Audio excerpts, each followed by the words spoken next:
도시 속 교회의 특징이라는 제목으로 말씀을 전합니다. 인류의 역사를 돌아보면 대부분을 도시가 아닌 환경에서 살아왔습니다. 우리나라만 하더라도 60년 전만 하더라도 우리나라의 대부분이 농사를 지었습니다.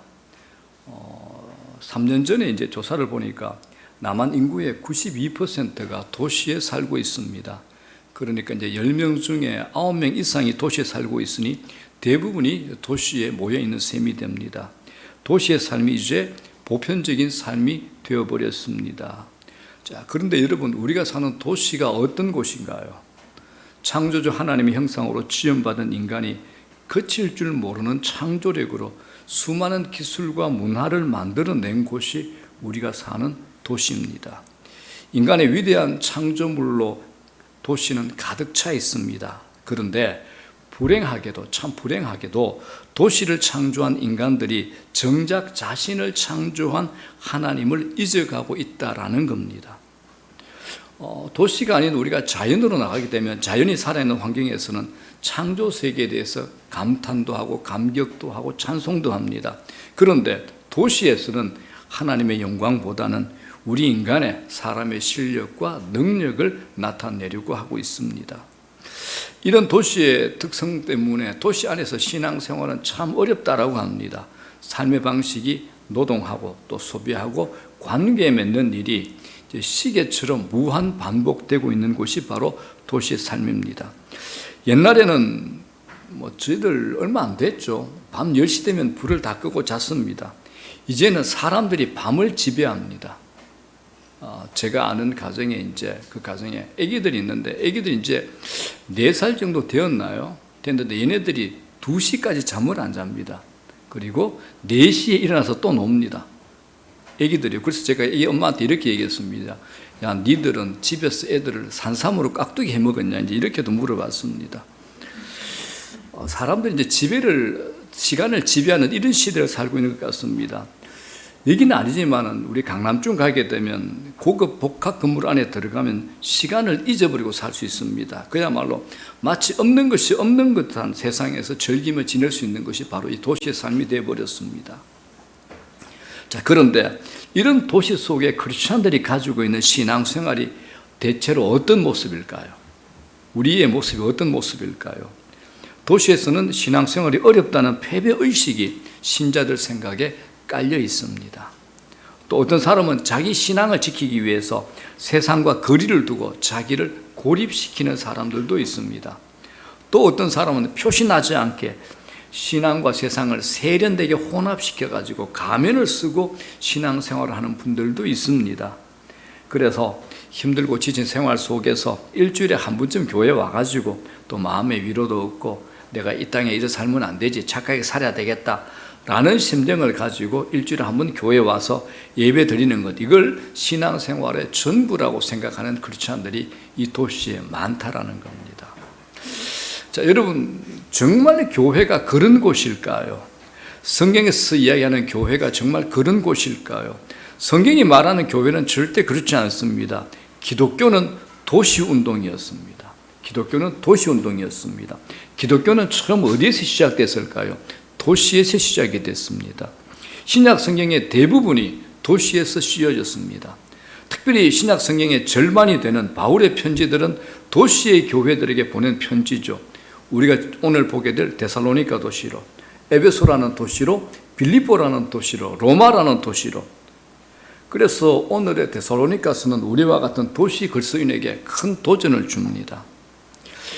데살로니가 교회를 파악하려면 고대 도시 데살로니가에 대해서 조금 우리가 알 필요가 있습니다.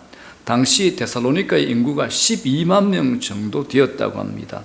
현재는 이제 지도를 보게 되면 데살로니카로 불립니다. 그리스에 속해 있는데 아테네 다음으로 두 번째 큰 도시가 데살로니카입니다. 자, 여러분, 이런 고대 도시는 어땠을까요? 당시 고대 도시에 대한 지식이 있으면 성경을 이해하는 데 도움이 될 겁니다. 고대 도시는 일단 면적이 좁죠. 교통수단이 열악합니다. 그런데 인구 밀도는 자료에 의하면 지금 우리가 사는 서울보다 조금 더 높다라고 합니다. 왜 그런가 하면 지금 서울의 인구는 사람들이 아파트 같은 고층 건물에 수직적으로 분산되어 있는데, 그런데 고대 도시는 면적도 좁은 데다가 수평으로만 인구가 퍼져 있어서 인구 밀도는 서울보다 조금 더 높다라고 책들이 우리에게 얘기하고 있습니다. 그리고 주택은 어떨까요? 주택은 주로 연립주택입니다. 5층 정도, 이걸 인슐라라고 하는데 이런 건물이 주된 거주지입니다. 큰 부자들은 대부분이 단독주택에 살았고 나머지 대다수는 이런 연립주택에 살았습니다. 상상해 보십시오. 좁은 도시에 연립주택이 이렇게 다닥다닥 붙어 있는데 높이는 20m 이상 못 올립니다. 왜 그럴까요? 당시에도 고도 제한이 있었답니다. 우리 강서구도 이제 기포항 때문에 고도 제한이 있잖아요. 그 기준이 뭘까요, 여러분들? 이 도시의 고도 제한 기준이. 그 기준이 자기들이 믿고 있는 우상신에게 제사를 드리는 신전보다는 높이 짓지 못하겠기 때문이랍니다. 그래서 최고가 이제 5층 정도의 건물로 제한을 받았습니다. 자, 그러면 이런 연립주택에 난방장치가 있었을까요? 없었을까요? 상하수도 시설은요, 그런 시설 없습니다. 벌집처럼 저렇게 건물만 지어 놓았을 뿐입니다. 오늘날 같은 이런 높은 공동주택의 최상층을 뭐라 그러죠? 제일 높은 집을 펜트하우스라 그러죠. 요새 제일 인기 있는 드라마가 또 펜트하우스라 그러는데 그곳이 제일 비쌉니다. 자, 그렇다면 고대 이 인슐라에는 높은 층으로 갈수록 부자가 살았을까요? 아니면 가난한 사람이 살았을까요? 가난한 사람이죠, 그죠? 왜냐하면 높은 곳까지 엘리베이터가 없으니까 물을 길러야 됩니다. 또 건물이 빈약해서 자주 무너지는 사고가 일어난다고 합니다. 자, 조금 더 상상해 볼까요? 화장실은 어땠을까요? 화장실. 당시에는 길거리에 구덩이를 파서 화장실로 사용했는데 인슐라 같은 고층에서는 5층에 사는 사람은 어떻게 했을까요? 급한데 밤에 내려올 수 없잖아. 우리들처럼, 우리가 어렸을 때처럼 집에 요강을 사용했답니다. 자, 그러면 중요한 거, 그걸 어떻게 비웠을까요? 어떻게 비웠을까요? 급하면 창문 밖으로 그냥 버린답니다. 자, 로마 법전에 이제 이런 경우에 이제 버린 사람의 잘못이 아니라 조심성 없이 뒤집어 쓴 사람의 잘못이라고 이제 이걸 큰 죄로 여기지 않았다라고 로마 법전이 이제 정가하고 있다고 합니다.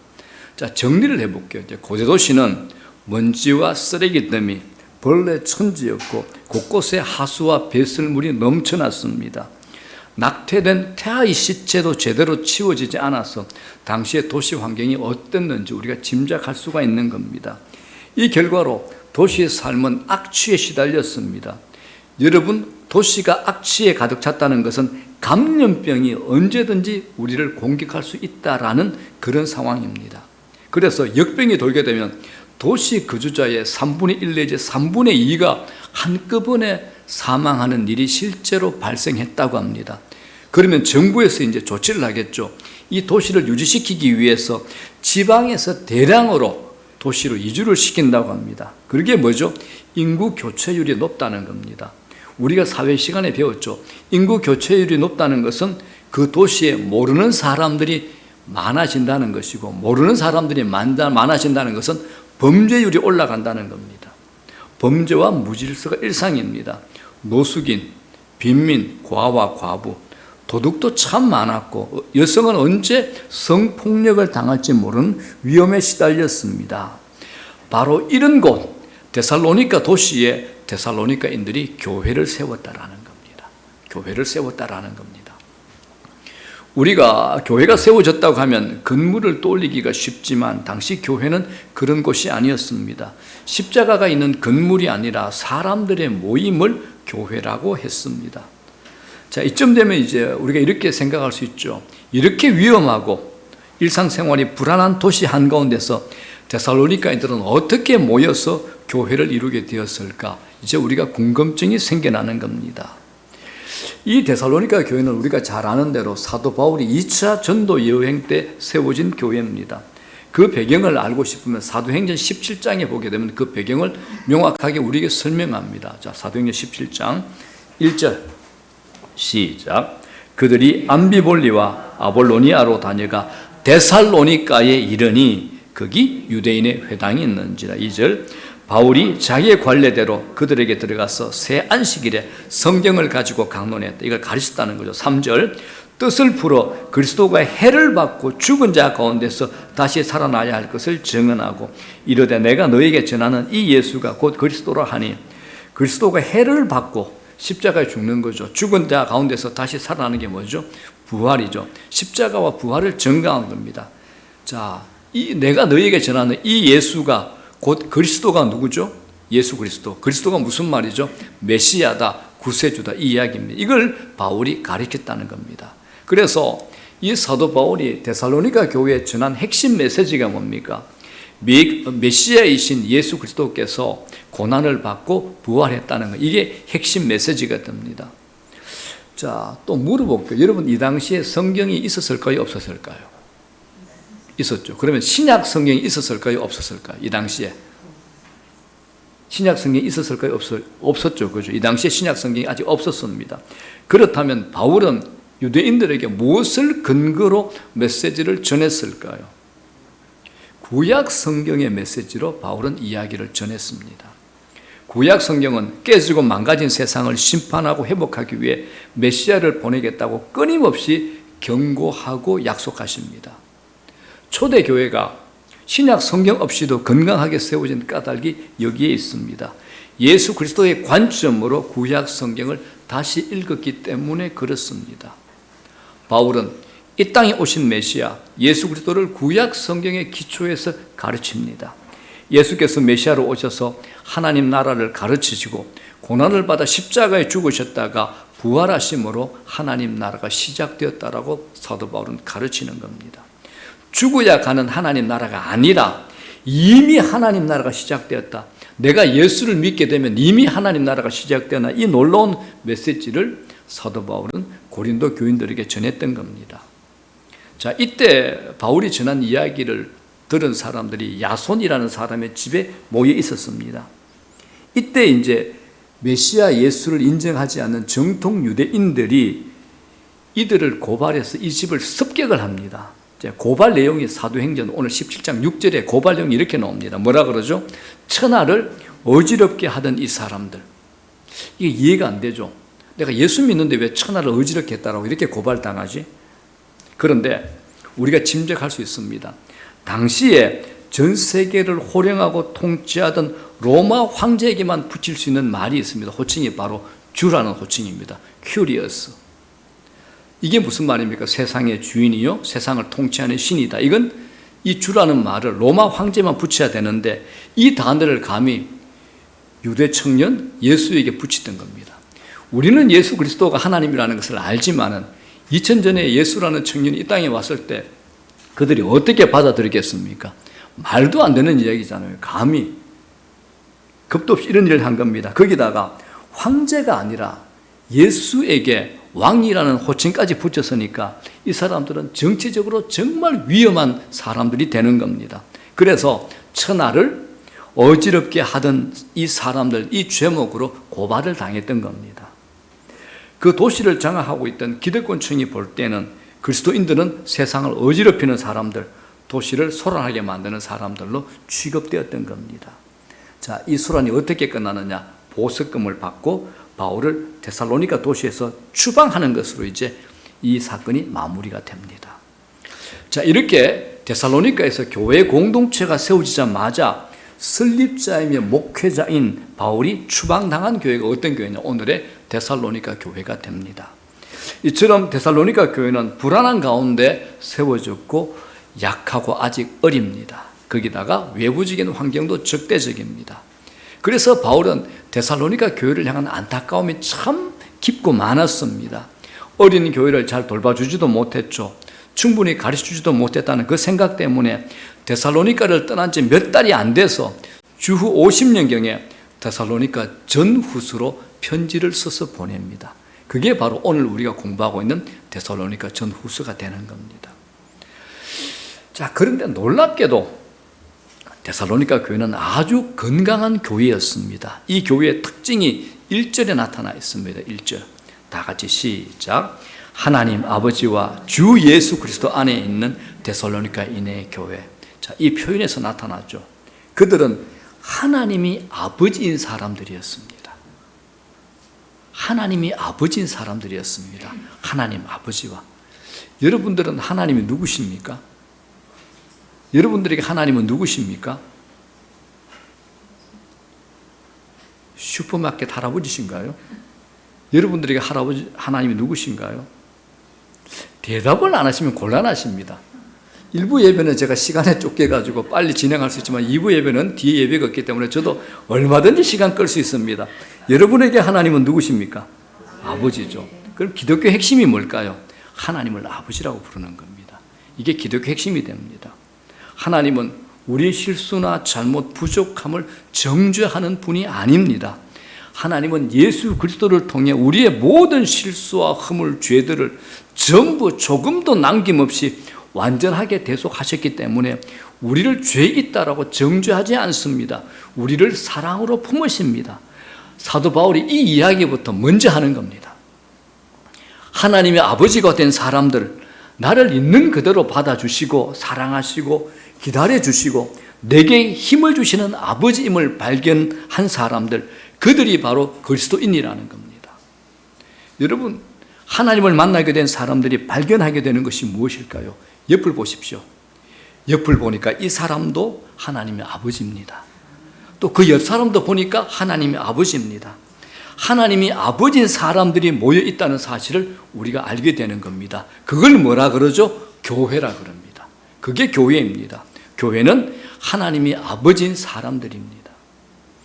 외국에 나가서 우리가 한국 사람들 만나게 되면 보통은 아주 반가워서 인사를 합니다. 이처럼 우리는 서로 만나면 반가운 사람들인 겁니다. 데살로니가에 그런 사람들의 모임이 세워졌다는 겁니다. 자, 여기서 또 아주 중요한 신학적인 통찰이 하나 있습니다. 이렇게 되어 있죠. 하나님 아버지와 주 예수 그리스도 안에 있는 데살로니가인의 교회라고 할 때 하나님 아버지하고 주 예수 그리스도가 한 전치사에 묶여 있어서 하나님과 예수 그리스도를 동격으로 놓습니다. 동격이죠. 동격으로 놓습니다. 이건 매우 중요한 표현이 됩니다. 그 당시로서는. 어떤 사람들이 요따오 소리를 해요. 예수는 뛰어난 보통 사람이었는데 후대의 추종자들이 그를 신비화시키기 위해서 신격을 부여했다. 요따오 소리를 하는 사람이 있어요. 절대 아닙니다, 여러분들. 더 슬픈 건 실제로 이런 이야기들을 지금 일부 신학자들이 연구에 발표하고 있는 답답한 실정이 있다는 것, 제가 화가 납니다. 오늘날 예수를 믿는다고 하면서도 예수를 하나님이라고 얘기하지 않는 사람들이 곳곳에 있다고 합니다. 그들에게 예수는 하나님이 아닙니다. 미안한데 그들에게 구원은 없습니다. 여러분, 처음부터 예수님은 하나님이셨습니다. 처음부터 하나님이셨습니다. 하나님의 말씀인 성경에 하나님과 예수가 동격으로 등장한다는 것을 주목해 보십시오. 요한복음, 바울의 수많은 복음서, 구약성경 창세기부터 예수 그리스도는 하나님이셨습니다. 예수 그리스도의 신성이 후대에 조작된 것이 아니라는 겁니다. 그분은 완전한 신성과 완전한 인성을 갖춘 완전하신 분입니다. 이걸 웨스트민스터 신앙 고백서에 이렇게 우리에게 설명을 합니다. 한번 읽겠습니다. 시작. 신성과 인성이 분리되지 않고 한 인격체 안에 연합되었으나 변화되는 화합되거나 혼동되지는 않았다라고 설명합니다. 이건 삼위일체처럼 우리의 이해를 초월한 신비가 됩니다. 그러나 성경은 예수 그리스도에 대해서 완전한 하나님이시며 완전한 인간이라고 말씀하고 있다는 겁니다. 또 본문에 예수를 주라고 설명하는데 주는 당시 로마 황제에게만 사용되어지는 단어입니다. 예수를 주라고 내가 고백할 때는 서서히 씹히는 로마 정부와 세상의 지배의 통치를 받는 것이 아니라 내가 내 목숨을 내놓고서라도 주님이 대신 예수의 통치만 받겠다는 신앙 고백이 예수는 줍니다. 이게 바로 신앙 고백이 되는 겁니다. 자, 좀 전에 사도행전 17장 보겠습니다. 여러분, 사도행전을 누가 기록했죠? 예, 사도행전은 누가가 기록했습니다. 누가의 직업이 의사입니다. 굉장히 치밀하죠. 자, 2절 3절 보겠습니다. 시작. 바울이 자기의 관례대로 그들에게 들어가서 새 안식일에 성경을 가지고 강론하니 3절 뜻을 풀어 그리스도가 해를 받고 죽은 자 가운데서 다시 살아나야 할 것을 증언하고 이르되 내가 너희에게 전하는 이 예수가 곧 뭐죠? 그리스도라 하니 이 예수가 곧 그리스도. 그리스도가 무슨 말입니까? 메시아, 구원자, 구세주라는 뜻입니다. 예수가 메시아다라는 겁니다. 그리스도가 메시아라는 뜻입니다. 예수가 메시아가 된다는 이 고백이 바울이 또 데살로니가전서 1장 1절에 이렇게 고백하죠. 뭐라 그럽니까? 하나님 아버지와 주 예수 그리스도 안에 있는, 그러니까 사도행전의 이 말씀과 데살로니가서 이 말씀의 핵심 메시지가 똑같습니다. 누가 사도행전을 기록한 누가 데살로니가서에 기록한 바울이 맞춰서 쓰고자 한 것이 아니라 실제로 일어난 일들이 초대교회의 양쪽 기록에 나타나면서 이런 일치가 발생하게 되었다라는 겁니다. 자, 다시 데살로니가 도시로 들어가 봅시다. 그 도시가 어떤 도시입니까? 살아남기 위해서 사람들이 밀려 들어오는 곳입니다. 그에 따른 온갖 문제가 쌓여 있는 곳이 바로 데살로니가 도시입니다. 그런데 그곳에 살며 그곳 생활에 얽매여 지배받던 사람들이 하나님을 아버지로 받아들이고 하나님 나라 안으로 들어갔습니다. 그들이 이제 어디에 소속된 것일까요? 그들이 비록 데살로니가에 살고 그 시대에 머문 사람들이지만 그 시대와 그 땅이 아니라 하나님 나라에 속한 사람들이 되었다라는 겁니다. 여러분은 지금 어디에 살고 있나요? 여러분들 지금 어디에 살고 있나요? 하나님 나라 안에 살고 있는 겁니다. 우리는 이미 하나님 나라 안에 들어가 새로운 시대를 사는 사람들이라는 겁니다. 그게 바로 교회입니다. 이전까지 없었던 공동체가 데살로니가에 탄생했습니다. 문제 많고 끔찍한 도시에 살면서도 도망가거나 동화되지 않고 오히려 그 안에서 새롭게 살아가는 이들이 데살로니가라는 초대 교회를 통해서 인류 최초로 등장하게 된 겁니다. 자, 그런데 이제 우리가 궁금합니다. 그 교회의 알맹이는 어떨까? 그 알맹이는 아직 미주스입니다. 만약 그들이 정말 하나님 나라에 속했다면 하나님 나라를 드러내는 공동체가 될 겁니다.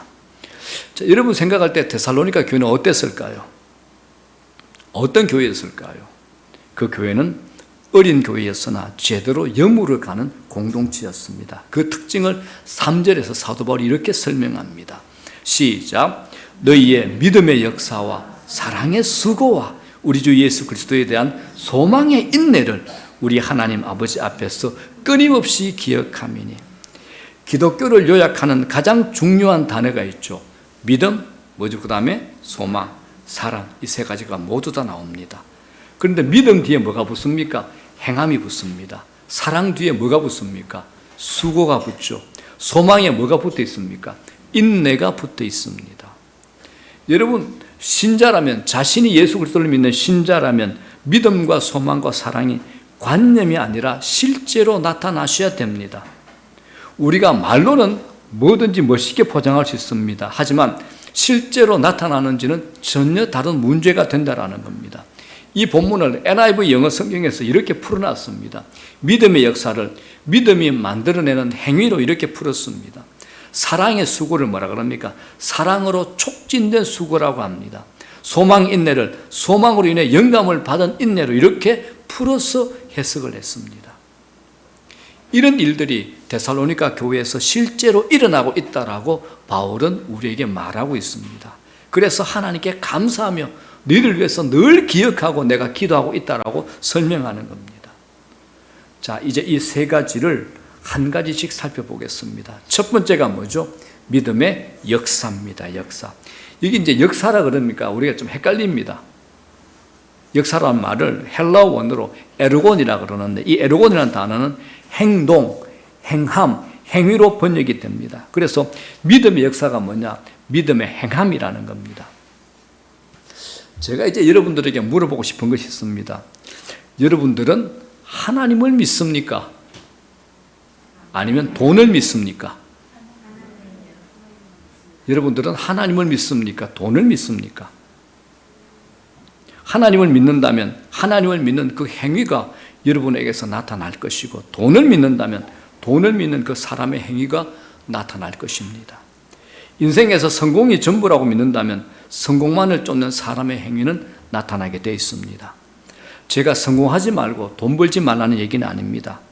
빈둥거리면서 자기 가족도 제대로 돌보지 못하는 사람은 꼭 이런 말만 듣게 되면 집에 가가지고 자기 아내한테 오늘 목사님이 이런 말씀 하셔서 이렇게 한다고 말하는데 곤란합니다. 이 데살로니가를 기록한 사도 바울이 후에 자기 사역을 정리하면서 죽음을 앞에 두고 기록한 성경이 있죠. 디모데서 1장 8절에 사도 바울은 또 이렇게 얘기를 합니다. 다 같이 시작. 누구든지 자기 친족 특히 자기 가족을 돌보지 않으면 뭐요? 믿음을 배반한 자요 불신자보다 더 악한 자니라라고 얘기를 합니다. 불신자보다. 성실함과 지혜로 일하고 정직하게 살면서 성공하시라는 겁니다. 그러나 사람을 속여서라도 성공하는 게 괜찮다고 믿으면 속이는 행위가 자연스럽게 나오게 될 겁니다. 믿음은 여러분 반드시 행위를 부른다는 겁니다. 하나님을 아버지라고 부르는 사람은 자신처럼 하나님을 아버지라고 부르는 옆 사람을 사랑하지 않을 수가 없습니다.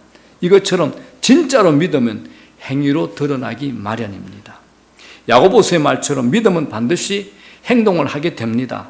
그러나 행동이 없는 믿음은 죽은 믿음이라고 성경은 분명히 얘기합니다. 야고보 사도만 그렇게 얘기한 것이 아니라 오늘 사도 바울도 고린도전서 3장에서 우리가 한 일을 하나님께서 나중에 다 평가한다라고 아주 무시무시하게 기록을 해놨습니다. 진짜로 믿었는지 안 믿었는지 하나님께서 보시겠다는 겁니다. 자, 고린도전서 3장 8절입니다. 시작. 각각 자기가 일한 대로 자기의 상을 받으리라. 사랑하는 여러분, 우리가 사는 이곳, 도시라는 곳이 어떤 곳입니까? 성공을 위해서 또 먹고 살기 위해서 고향을 등지고 온 사람들이 모여 사는 곳이 바로 우리가 사는 이 서울입니다. 남보다 낫게 사는 것, 그래서 성공을 전부라고 믿고 사는 사람들이 모여 있는 곳이 바로 이 도시가 됩니다. 그 속에서 내 가족이 살아남기 위해서 옆집이 어찌 되었던지 심지어 내 눈앞에서 이상한 사건이 벌어져도 고개를 돌리고 상관하지 않고 내 안위를 위해서 그냥 지나가는 것이 바로 이 도시가 됩니다. 수많은 사람들이 모여서 경쟁하는 곳입니다. 어떻게 해서든지 살아남아야 하는 곳이 이 도시입니다. 자, 그렇다면 이 안에서 여러분들은 무엇을 믿고 있습니까? 이런 도시 속에서 여러분들은 무엇을 믿고 있습니까?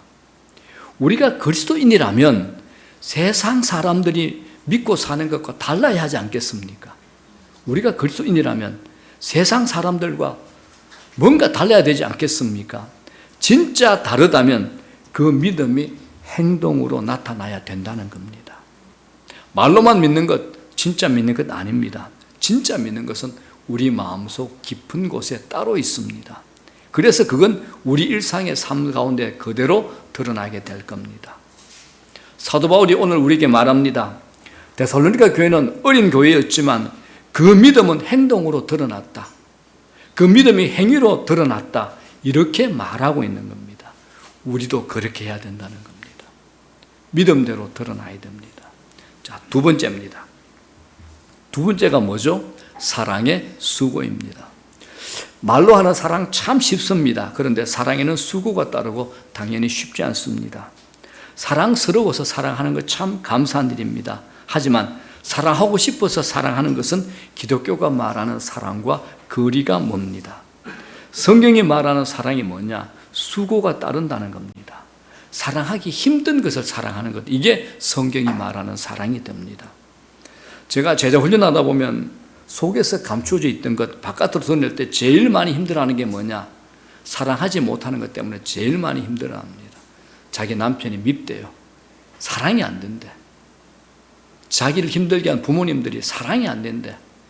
공경하고 존경은 하겠는데 정말 자기 마음 안에 있는 그 상처 때문에 사랑이 안 된대요. 그래서 사랑에 대해서 이런저런 말로 변명도 하고 또 개념을 정리하고 자기 경험을 얘기합니다. 그러면 제가 마지막으로 이렇게 정리를 해버립니다. 사랑이 뭐냐? 사랑은 손해보는 거다. 사랑이 뭐냐? 사랑은 져주는 거다. 이렇게 정의합니다. 여러분, 사랑은 손해보는 겁니다. 자기가 손해보는 겁니다. 사랑은요, 져주는 겁니다. 자식한테 져주고 남편한테 져주고 아내한테 져주는 겁니다. 이걸 사랑이라 그럽니다. 이건 인간의 본성과 맞지 않는 겁니다. 우리는 이익을 봐야 되고 이겨야 됩니다. 그러나 사랑은 인간의 본성을 거스르는 겁니다. 어떤 분은 목사님 진심이 아닌데 사랑하는 것 가식이 아닌가요? 라고 반문합니다. 이 말에 속지 마십시오. 그 사람은 평생 아무도 사랑하지 못할 가능성이 크다는 겁니다. 억지로라도 사랑하다 보니 내 안에서 사랑이 자라나는 겁니다. 우리가 아이를 키워보면 알잖아요. 우리 솔직히 한번 얘기해 봅시다. 아이를 키우게 되면 늘 샘솟듯이 사랑이 솟아올라서 아이를 늘 희생하고 늘 기뻐합니까? 아니잖아요. 가끔은 속에서 열불이 납니다. 아이고 저 인간 저 새끼 탄식을 하지만 내 자식이니까 없는 마음이라도 없는까지 짜내가지고 사랑하는 거 아니겠습니까? 그렇게 하다 보니까 사랑이 커져가면서 엄마 아빠로서 애정이 자라나는 겁니다. 여러분 수고해야 사랑이 자랍니다. 저는 우리 셀 목장의 모든 리더와 헬퍼들이 사랑의 수고를 통해서 셀 목장 공동체가 손양원 목사님처럼 사랑의 원자탄이 되면 좋겠습니다. 그렇게 되기를 간절히 소망하고 축복합니다. 이쯤 되면 이제 리더와 헬퍼는 아멘 해야 되는 건 아니겠습니까? 다시 한번 묻겠습니다. 우리 셀 목장의 모든 리더와 헬퍼들이 사랑의 수고를 통해서 우리 셀 목장 공동체가 사랑의 원자탄이 되면 좋겠습니다. 그렇게 되기를 간절히 소원합니다. 데살로니가라는 고대 도시는 다닥다닥 모여 살았지만 외롭고 위험한 곳이었습니다. 역병이라도 돌면 한꺼번에 다 죽었습니다. 그 가운데 할 수 있는 사랑의 수고가 무엇일까요? 옆집 누군가가 전염병으로 앓거나 죽을 지경에 처하면 그를 돌보는 것이 사랑의 수고였습니다. 초대교회가 도시에서 영향력을 지닌 이유가 뭐냐?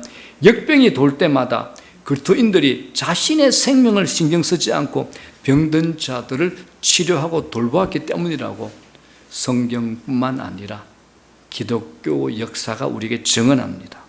모두가 다 병자를 두고 도망을 갔는데 그리스도인들만이 남아가지고 그들을 돌봤기 때문에 살아난 사람들이 예수를 믿고 따르는 일이 많아진 겁니다. 이걸 사랑의 수고라 그럽니다. 여러분 주위를 둘러보십시오. 지금 사랑해달라는 사람들이 넘쳐납니다. 먼저 하나님의 사랑을 받은 우리들이 사랑의 수고를 다하며 다른 사람들을 품을 때 그 사람들은 교회 공동체를 찾게 될 겁니다. 밤낮 우리끼리만 모여서 재미있게 지내지 말고 우는 이들의 눈물을 닦아줄 생각을 하고 우리끼리 모여서 천국 장치하는 것, 이건 교회가 아니라는 겁니다. 지방에는 어떤 한 자매가 그랬습니다. 자기 엄마 아빠 정말 구원하고 싶어서 복음을 전했는데 엄마 아빠 하는 말씀 이래요. 야, 예수쟁이들은 자기끼리만 놀더라. 자기끼리 재밌고 자기끼리 우르르 몰려다니고 물론 그것도 필요합니다. 그러나 세상 울타리를 넘어서서 세상 밖을 보셔야 됩니다. 그게 예수 믿는 자들이 해야 될 겁니다. 초대교회는 사랑의 수고를 했습니다. 교회 공동체 밖에 다른 이들까지도 챙겼다라는 겁니다. 이걸 사랑의 수고라 그럽니다. 자, 세 번째입니다. 세 번째가 뭔가요? 소망의 인내입니다. 첫 번째가 뭐죠? 믿음의 역사. 두 번째가 사랑의 수고. 세 번째 소망의 인내입니다. 자, 이 소망은 앞으로 잘 되겠지라는 막연한 기대가 아닙니다. 정확히 말하면 주 예수 그리스도에 대한 소망이 됩니다. 그분이 다시 오셔서 우리 인생을 평가해 주시고 하나님을 무시하고 살았던 세상을 심판하시리라는 소망을 얘기하는 겁니다. 그리스도인들도 남을 속이고 피해주고 아프게 찌르면서 뻔뻔하게 세상 살아가는 편한 길도 우리에게도 있긴 합니다. 그러나 우리는 다 내려놓고 다른 인생길을 선택하지 않습니까? 그 이유가 무엇일까요? 소망 때문입니다. 그렇지 않습니까? 여러분, 소망 때문입니다. 그래서 소망은 반드시 인내를 가져옵니다. 견디고 참아내게 만듭니다. 그래서 그리스도인들의 세상살이는 조금 더 힘들고 고달프고 고난이 더 있습니다. 여기서 잘 구분하셔야 됩니다. 세상 사람들도 살면서 힘든 일이 있습니다. 하지만 그것과 똑같은 것을 가지고 푸념한다면 그 사람은 그리스도인이 아니거나 어린 그리스도인일 것입니다. 우리 그리스도인들이 힘들어하는 까닭이 뭡니까? 하나님 나라를 세상에 드러내려 애쓰다가 고난을 겪기 때문에 그렇습니다. 하나님 아버지의 이름, 하나님 아버지의 영광, 하나님 아버지의 명예를 위해서 더 잘 살지 못하기 때문에 그렇다라는 겁니다. 여러분, 내 시간, 내가 가진 돈, 내 마음을 보태서 망가진 세상에서 이웃을 돌보고 살다는 것, 이건 예수 그리스도에 대한 소망이 없으면 불가능합니다. 한두 번은 할 수 있습니다. 그러나 지속적으로는 도저히 할 수 없습니다. 예수 그리스도에 대한 소망이 없으면 도저히 지속적으로 할 수 없다라는 겁니다. 어떤 분이 제게 목사님의 가장 큰 소망이 뭐냐고 묻길래 제가 이런 대답했습니다. 저 대답은 한 가지입니다. 예수 그리스도 외에는 전부 다 시시한 것, 하나님 외에는 전부 다 시시한 것, 이게 저의 한 가지 유일한 소망입니다. 그랬더니 그분의 얼굴이 이해하지 못하겠다는 표정이에요. 그때 제가 그 사람 보고 알았죠. 아, 저분은 진짜 소망을 모른다. 이렇게 제가 그 사람에 대해서 알게 됐습니다. 여러분, 왜 우리가 지금처럼 살고 있습니까? 우리가 치열한 인간이라서요? 야망이 많아서일까요? 아닙니다. 우리 안에 소망이 있기 때문에 그렇습니다. 깨진 세상을 치유하고 계신 하나님, 그 하나님 편에 서서 하나님과 함께 살다가 주님 앞에 가고 싶은 마음 때문에 부족하지만 그분 따라 가보겠다며 발부둥 치고 우리가 살고 있다라는 겁니다. 자, 이제 말씀 정리합니다. 우리가 사는 도시는 어떻게 보면 정말 살만하고 멋진 곳입니다. 하지만 잘 들여다보면 눈물과 한탄이 비어 있습니다. 여러분, 숨어 있으면서 애곡하는 세상 사람들의 소리가 들리지 않습니까? 들리지 않습니까? 그렇다면 우리는 두 손 놓고 있어야 될까요? 당연히 아닙니다. 우리는 도시에 사는 데살로니가인들입니다. 우리는 도시에 사는 데살로니가인들입니다. 우리는 도시에 지배당하지 않습니다. 세상 누구에게도 지배당하지 않습니다. 대신에 우리는 믿음의 행위를 드러내고 사랑의 수고를 하셔야 됩니다. 소망의 인내를 가지고 살아내셔야 됩니다. 그리스도인의 공동체, 교회는 세상과 전혀 다른 새로운 공동체여야 됩니다. 완전하다는 말은 아닙니다. 여전히 부족합니다. 그러나 우리는 믿지 않을 수 없고 사랑하지 않을 수 없고 소망하지 않을 수 없는 그런 존재들이라는 겁니다. 메시아이신 예수님으로 말미암아 하나님 나라가 이미 우리 안에 임했다는 사실을 우리는 이미 알아버렸기 때문에 그렇습니다. 사랑하는 여러분, 하나님은 우리를 전혀 새로운 공동체 안으로 부르셨습니다. 그 안에 속할지, 발만 담그고 있을지, 아니면 하나님이 심판하실 세상 속에 속할지, 이건 여러분의 선택이 됩니다. 저는 우리 모두가 데살로니가인들이 그랬듯이 함께 하나님 나라를 위해서 일할 수 있으면 좋겠습니다. 우리 모두의 인생이 그 일에 쓰임받을 수 있기를 간절히 소망하고 축복합니다.